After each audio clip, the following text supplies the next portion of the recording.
Ja hoću život, bolji život, da ga zgrabi poput igra. Život nije nečija igra. Ja hoću više, hoću bolje još, hoću sve, pa kako bude, što to vredi kad ne spadam u taj soj, jer život traži bolje ljude.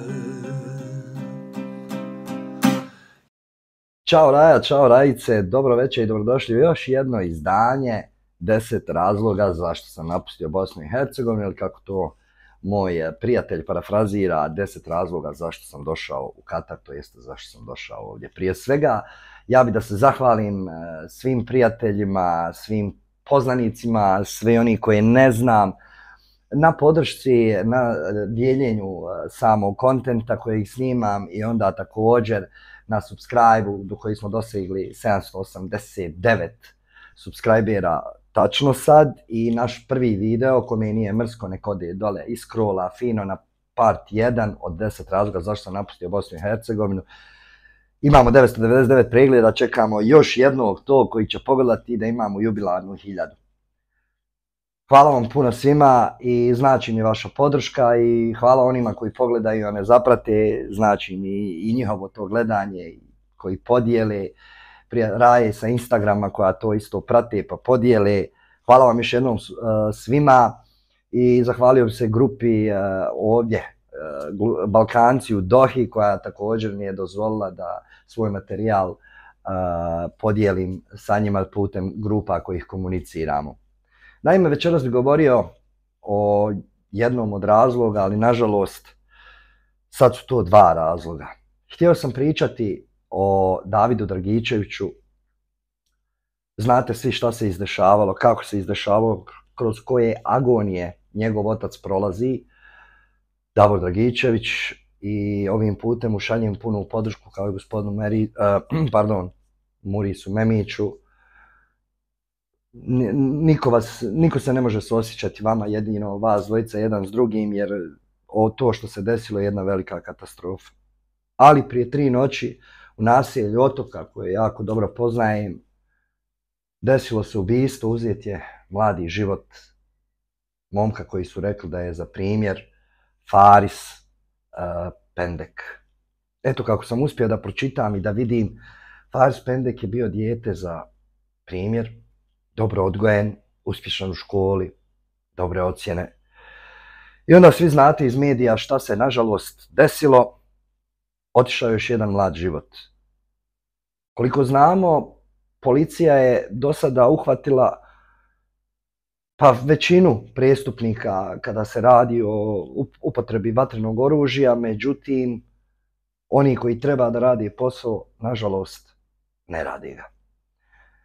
Ja to nabrajam kao svoj razlog zbog toga što imam sina i što ne želim sutra da budem jedan od onih koji će morati tražiti pravdu dugo godina. Znaš ono kako kažu, odgajaš ga, ulažiš u njega, ljubav mu daš maksimalnu, sve daš od sebe, da bi došao neko i samo tek tako mu uzeo život, namjerno ili nenamjerno. Ono što najmanje možete dobiti je pravda, ali i pravde izgleda više nema. Zašto je to tako?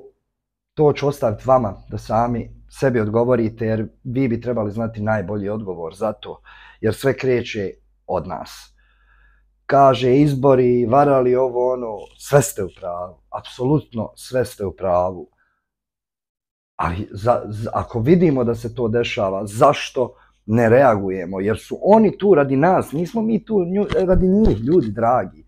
Morate jednostavno da shvatite, ili toliko smo postali bezosjećajni, toliko nas je briga šta se dešava po strani, samo znamo komentarisati po Facebooku, Instagramu i tako nekim, da li forumima, da li platformama, jao, život jedan ugašen, ja ovo, ja ono, katastrofa i strašno. Ne bi da ciljam na bilo koga ili pojedince, to je jedan kolektiv ogroman koji ne radi svoj posao, generalno. Ali ljudi, shvatite da su oni tu zbog vas, a ne vi zbog njih. I sad očekujemo da se primijeni zakon o nošenju vatrenog oružja. Ništa se ne dešava, apsolutno. Zašto? Mi, mala raja, to ne znamo. A ovi veliki očito znaju, ali ništa ne rade. Kažu blokiraju ovi, blokiraju oni. Pa ljudi, vi morate da shvatite da gubimo svaki vid empatije, što nas čini neljudima. I mislim da je to loša stvar. Gubimo empatiju, gubimo suosjećanje s drugim. Nešto mi kukamo, nešto ga mi nabacujemo, joj, treba ovo, treba ono, a kad se treba izaći na ulice, izađe nas par hiljada, to je to. Par hiljada ne može promijeniti situaciju, par hiljada ne može tražiti uslove. Jer mi smo ti kao građani te države, mi treba da zahtijevamo promjene. Ne treba se ništa na silu raditi, kad kažem na silu mislim na vid nasilja, ali postoje načini, ako već ne postoje institucije, postoje načini na koje možemo djelovati kao narod, kao neko ko u stvari želi bolji život, a mi smo ko ono, ja hoću da dobro živim, a ovaj te ne registruje. Pa onda drugom, znaš šta, ja hoću da dobro živim, znaš, da ukinemo te neke glupe zakone koje nemaju smisla. Šta ba? Kome ba? Izađeš na ulicu i jasno kažeš što želiš. Međutim, to već dugo godina ne funkcioniše. Bio sam član, reći ću, nekih pokreta koji su bili za bolje Bosne i Hercegovine. Skupljali smo se, čak smo u jednom momentu, bilo nas je onako malo više, a preko puta kafić rada sjede i piju kafu. I onda komentarišete po Instagramu, po ovom, po onom, jao Bože sačuvaj šta se dešava, šta ovo, šta ono. Pa ljudi dragi, šta ste se vi potrudili da to bude bolje? Kome ste vi tražili i zahtijevali promjene? Promjena na kafi nema.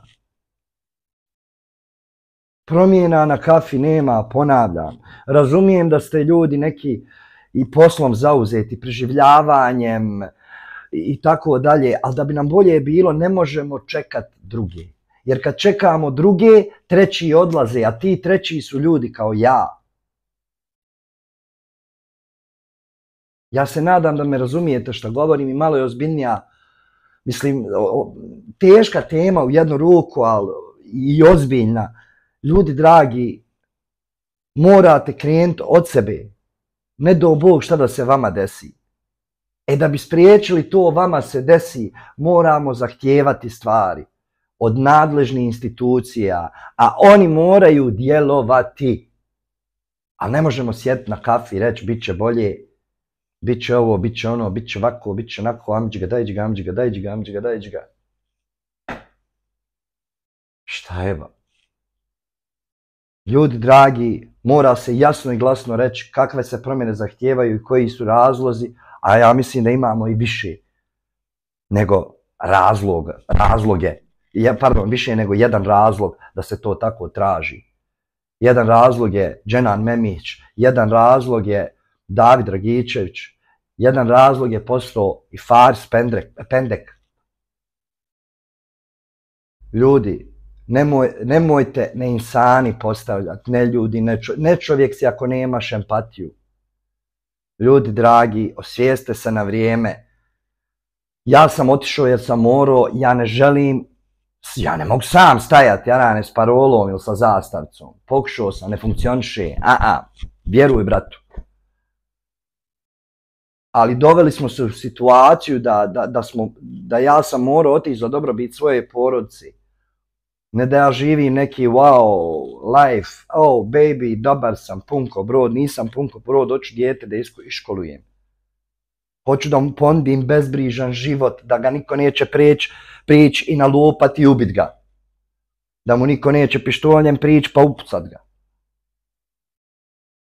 To su razlozi koja većina raje iz Bosne i Hercegovine odlazi. Nebitno ko si, da li si pravoslavac, kršćanin ili musliman, stvar je opet ista, djeca umiru. Djecu ubijaju. Ja se nadam da će ova poruka malo stići do vas, da će probuditi empatiju u vama, da će probuditi glas razuma. Jer nema promjena onako.